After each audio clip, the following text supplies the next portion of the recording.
The attachment theory argues that a strong emotional and physical bond to one primary caregiver in our first years of life is critical to our development.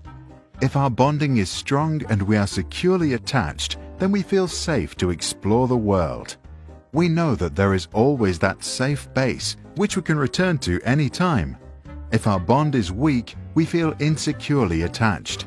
We are afraid to leave or explore a rather scary-looking world because we are not sure if we can return.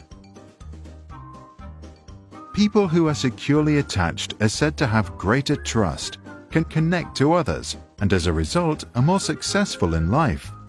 Insecurely attached people tend to mistrust others, lack social skills, and have problems forming relationships. There is one type of secure attachment, and there are three types of insecure attachments: anxious ambivalent, anxious avoidant, and anxious disorganized.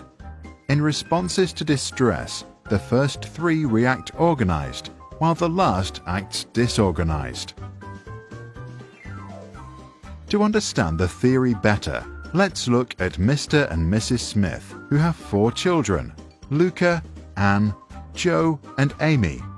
The Smiths are lovely parents who cuddle, make frequent eye contact, speak warmly, and are always there for their kids. But one day, Mr. Smith falls very sick and dies. For Mrs. Smith, life now becomes very difficult. She spends all day working, while at the same time trying to care for her children. An impossible task. At 6 years of age, Luca's brain is for the most part developed, his character strong and his worldview shaped. The new situation does not affect him much. He knows there is still always Mum, his safe haven.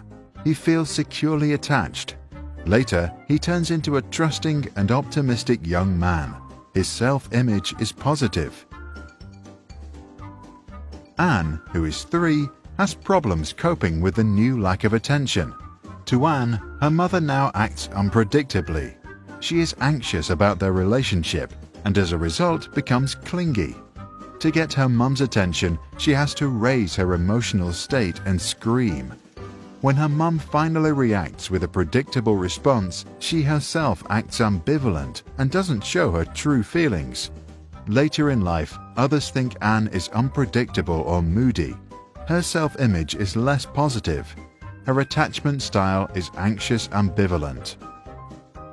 2-year-old Joe spends his days with his uncle, who loves him, but thinks that a good education means being strict.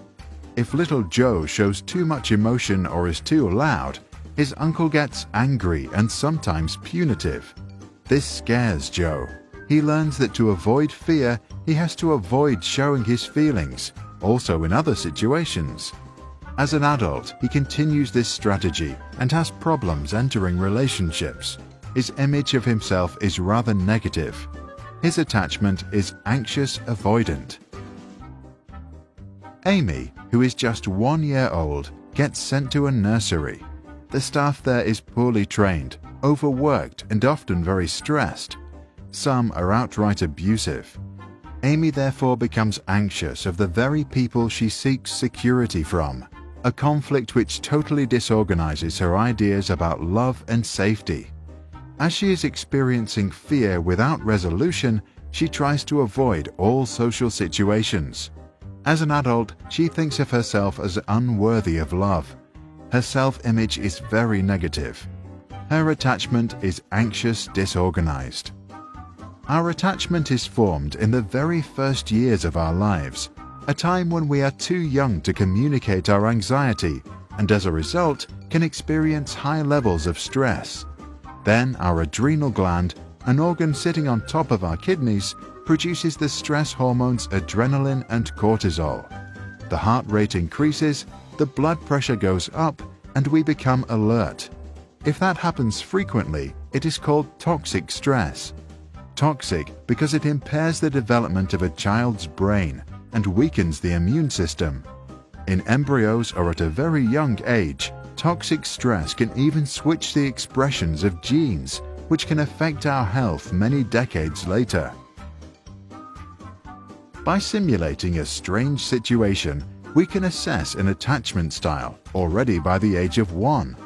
To do this, we let the child play with their mother for a few minutes inside a room. Then the child is left alone. The key moment is the child's reaction when her mother returns.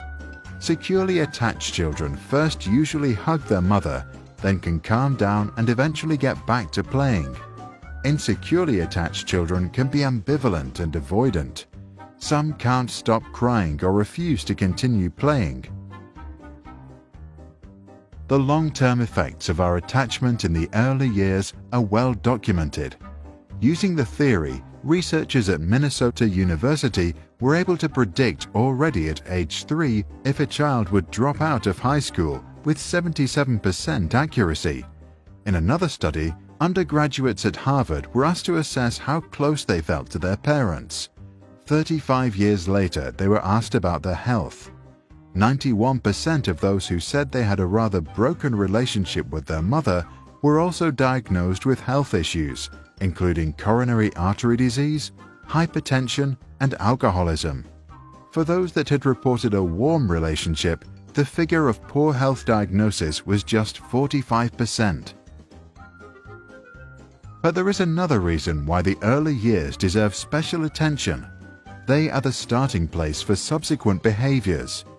A kid that feels securely attached at age 2 can make friends at kindergarten. Their worldview gets reinforced with every interaction, and they develop optimism. As a result, they make good relationships at school, then at college, and later at work. Highly insecurely attached children can miss out on this opportunity. Psychologist John Bowlby, a pioneer in attachment theory, allegedly said, "What cannot be communicated to the mother cannot be communicated to the self." In other words, those who feel insecurely attached might not quite understand themselves. To get to know who they are and what they feel, they might have to go way back in time.